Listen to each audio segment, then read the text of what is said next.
د خیبر ضلع په لرې پرته سیمه تیرا میدان کې بیګا د سخت طوفاني بارانونو نه پس د لر باغ په خوړ کې غټ سیلاب راوتی کوم چې تقریبا 25 دکانونه وړي او د کروڑونو روپو زیان یې دکاندارانو ته رسولی دی. په دې کې د کریانې، سبزي او دغسې د اوټلو ودانۍ شاملې وې. په تیرا میدان کې د تیرو څو میاشتو راهیسې د ناڅاپي بارانونو لړۍ شوري ده، د کومو اوبه چې بیا د سیلاب شکل اختیار کوي او ماهرین دا د موسمیاتي تبدیلو اثرات ښیي. خو بل طرف ځایي خلک وایي چې د ځاني زیان غټه وجه یې په لر باغ، نوي باغ او دغسې په کیوړۍ کې په خوړونو باندې د پلونو نشوالی دی. سمین نومارو کیوړۍ اوسېدونکی یم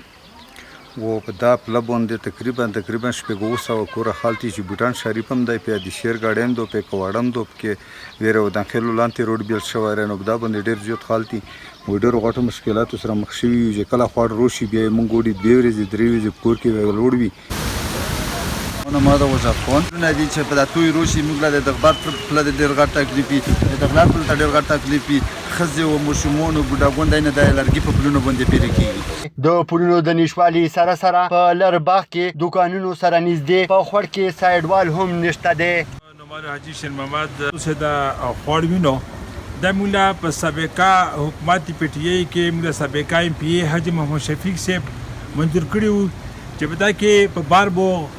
پیر میلا در جماعت دا مرکزی بو چې په دا کې کوم د خوړ پروټیکشن والے وي دغه کې سولر لایټ وو کې غالي کوڅې پختګي وو کې اکور چې کندې بن شواله چې د مولا د پاکستان په تاریخ کې په پیل ځل باندې منظور شواله کې د خوان نه مولا د بازور لا د کندورون لا د کونون لا ډېر جوک نقصان دی. کته څه وینو څرګنده دي وي چې په تیرا میدان کې اکثر د سیلابونو د راتلو په وخت کې د پلونو د نشوالي له وجې خلک په دې باندې اوړي او د تیرو 3 میاشتو راهیسې تر اوسه پورې د یو فوجي بشمول تقریبا 12 کسان یې وړي کوم چې زخمیان شوي، ولې یو پکې مړ شوی هم دی. د سیمې خلکو مطالبه وکړله چې په دغه خوړونو باندې د پلونو جوړولو سره سره په لر باغ کې سایډوال هم جوړ کړي چې تیرا میدان د نور زیان نه بچ شي. محمود الله خان افریدي، سنو پښتونخوا، خیبر.